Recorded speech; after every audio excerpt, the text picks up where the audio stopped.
This is the homework video from Monday, 11/7. We're going to be putting our journals together today, so you're going to need to watch.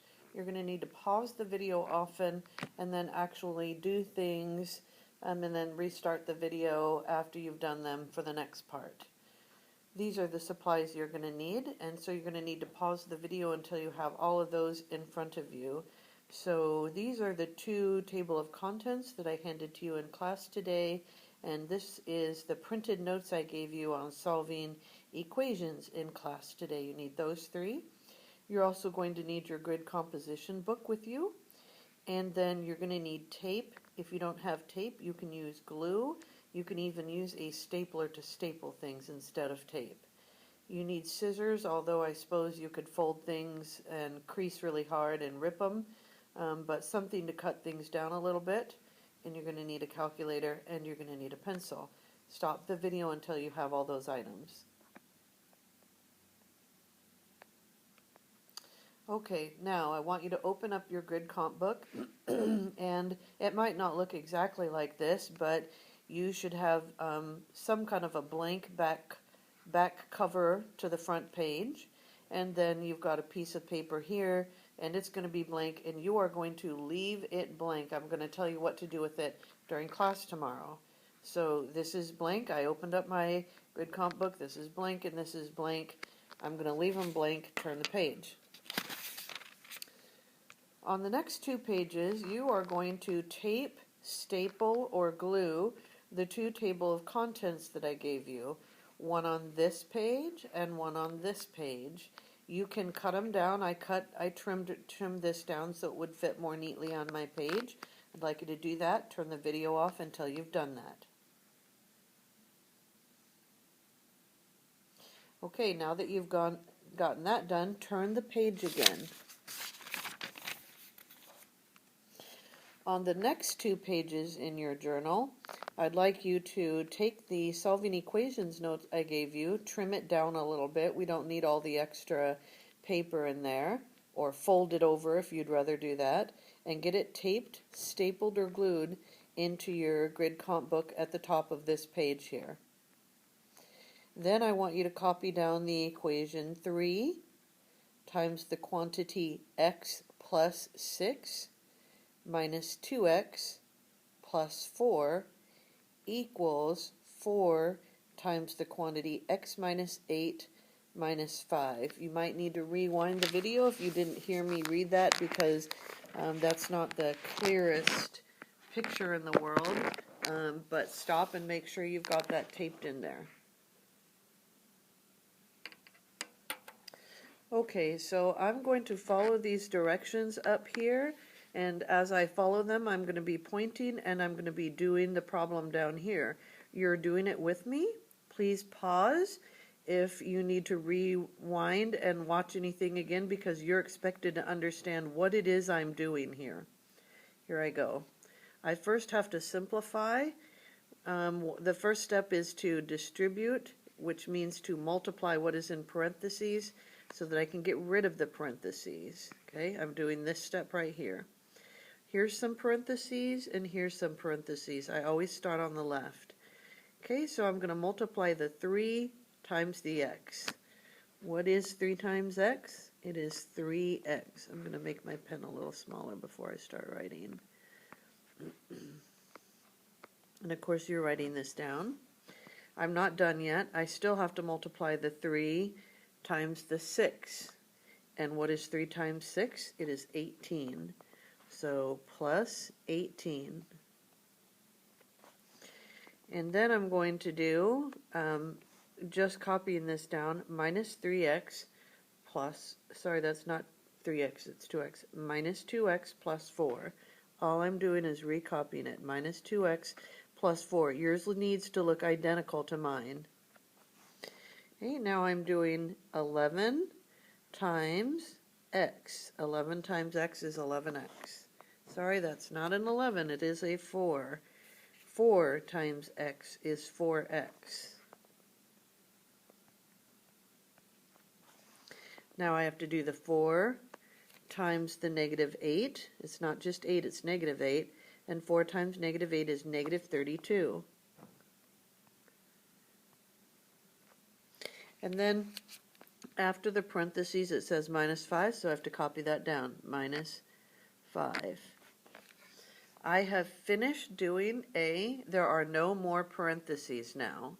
And so now I'm doing the next step of simplifying, which is to combine like terms. Okay, I'm going to highlight my like terms. I'd like you to circle. You can highlight however you want to do it, but I want you to make them stand out. So the 3x and the negative 2x, those are like terms. Notice that I did not highlight this 4x.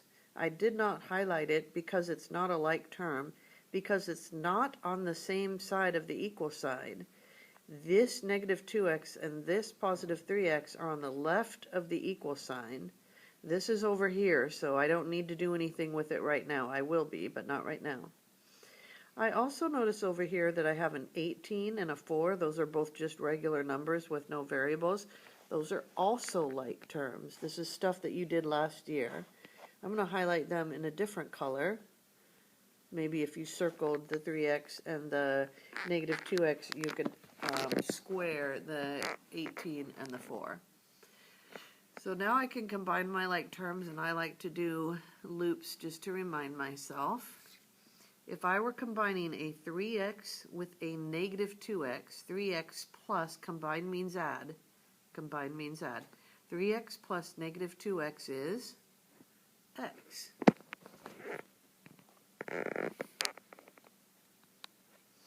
I'm not done yet. Now I have to combine the 18 with the 4, and 18 plus 4 is 22.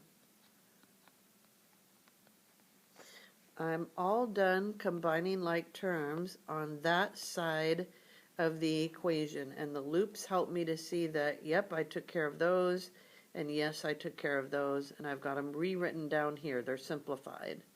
Now I'm going to go over here and see if there are any like terms over here. Well, there's nothing else to be a like term with this x, but this negative 32 and this negative 5 are both just numbers, and so I'm going to highlight those yellow, and then I'm going to combine them. Negative 32 plus negative 5 is negative 37. So I'm going to take my equal sign and I'm going to copy it right here. Notice I'm trying to stay as neat as I can. I'm going to take that 4x and I'm going to bring it down because it didn't go anywhere or change in any way. And then this negative 32 and negative 5 is now negative 37. This is my new equation after combining like terms. I've done both of these steps. My next thing that it says is to get the variable on only one side of the equation. And I can do either I can subtract an x from here, and if I do that I'll have to subtract an x from here, or if I wanted I could subtract 4x from here, which would cause me to have to then subtract 4x from here. What I'm trying to do is get rid of x on one side, so I'm going to actually just subtract an x here and subtract an x here. Notice that whatever I do on one side when I'm solving equations, I have to do on the other. Again, yours should look exactly like mine. Okay, I'm not going to write anything down here because I know that x take away x is nothing. I'm going to cross it out. Okay, this 22 isn't going anywhere, so I'm going to drop it down. I'm also going to drop down that equal sign. What would you get if you did 4x take away 1x? You get 3x. I still have this negative 77. And now I've finished doing this next step. I've gotten rid of the variable on one side. It's only on one side. It's on this side of the equation. So it's not on both sides anymore like it used to be. My next step is to solve the equation by getting the variable by itself. It's called isolating the variable. And all you have to remember is, first, always start with getting rid of addition and subtraction. I'm not going to start over on this side of the equation because there's no variable over here. I have to start on the side that has the variable. So first I'm going to get rid of addition or subtraction. This is subtraction. and then I'm going to get rid of multiplication or division. This is multiplication. And then the second thing you have to remember is use opposite operations. So what's this operation? Well, it's subtracting. What's the opposite of subtracting?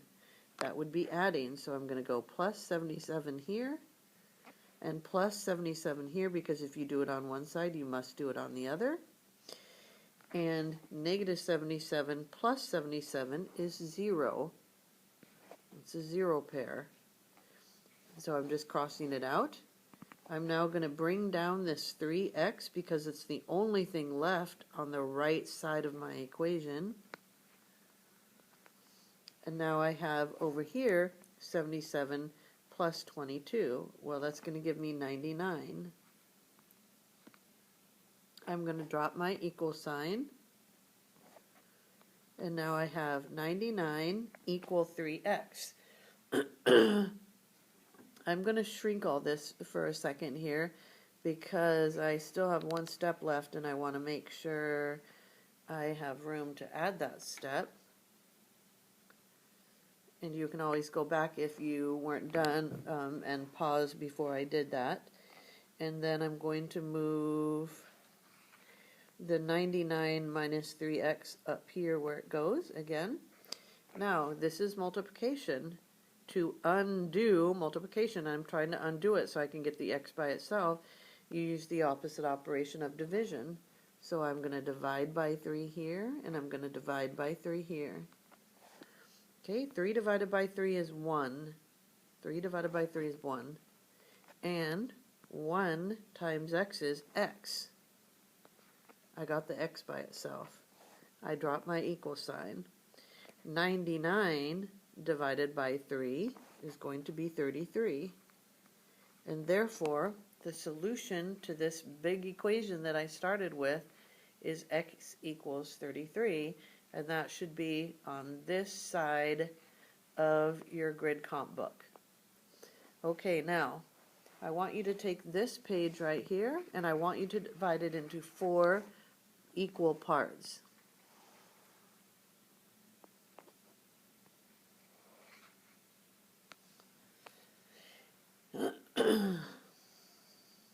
Okay, now these are the first 2 pages that we've done in this journal. So we're going to number this page 1, write it right on your journal, write page 1, and then obviously this is page 2. So now I want to go back to my table of contents, and in my table of contents here I'm going to put the date 11/7, and I'm going to write in solving equations. Now you'll be able to get it on the line because you're not trying to write as small as I am. You have the actual table of contents, solving equations, and it's going to say pages 1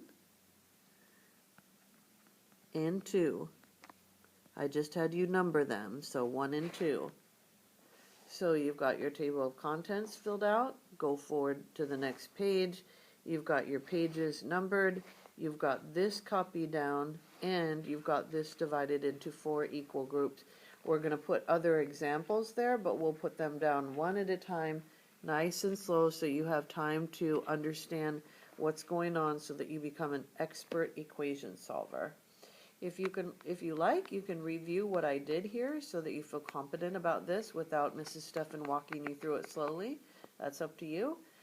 But your homework is done now, and I will be able to see in the morning your grid composition book all put together. If you need tape, you can come in early before school and get tape from me to finish securing things down in your grid comp book.